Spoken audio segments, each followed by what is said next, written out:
Il-Ministru għall-Finanzi Clyde Karwan ħabbar investiment ta' 100 miljun euro għad digitalizzazzjoni u l-adozzjoni ta' teknoloġiji bħal l-intelligenza artifiċjali, Internet of Things, Cyber Security, AR, VR, blockchain u robotika.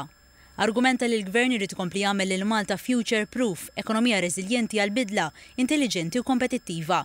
Għalli biex naslu sem il-pajjiż irid jinvesti aktar fit-teknoloġija u l-kapital, aktar sistemi, software, automazzjoni u tamir avvanzatu ħaddiema msaħħa b'ħiliet diġitali.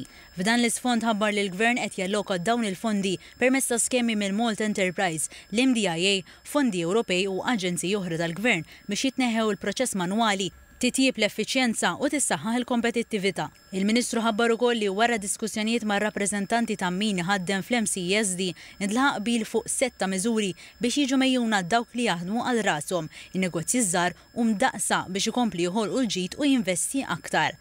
Għalli dawn il-miżuri se jfissru għajnuna ta' xejn inqas minn 50 miljun euro għal komunità kummerċjali. Ħabbar ukoll tisjih fl-iskema tal-Micro Invest għalli din se tinkludi fiha investiment f'soluzzjonijiet diġitali waqt li l-krediti tat-taxxa jiżdied għal 65,000 sa massimu ta' 65% tal-ispiża eligibbli.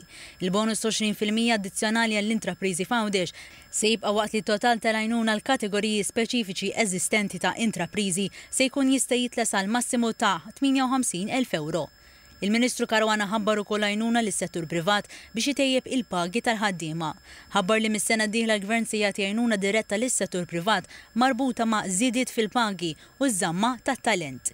Permezz tal-iskema Micro Invest se jiddaħħal mekkaniżmu ġdid li għal ħaddiema li ilhom aktar minn 4 snin mal-istess kumpanija.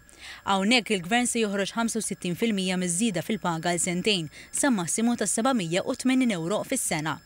Fawdex il-Gvern se joħroġ 8 euro minn kull 10 euro żieda li l-employer jagħti lil ħaddiema tiegħu massimu ta' 960 euro fis-sena.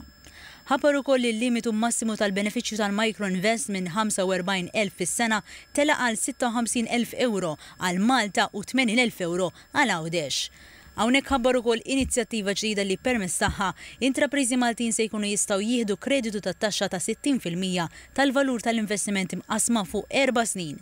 Spjega li dan japplika l-investiment bħal xiri ta' makkinarju, għodda, tamir u software tal-IT, makkinarju elettroniku kif ukoll soluzzjonijiet ta' cyber security fost oħrajn.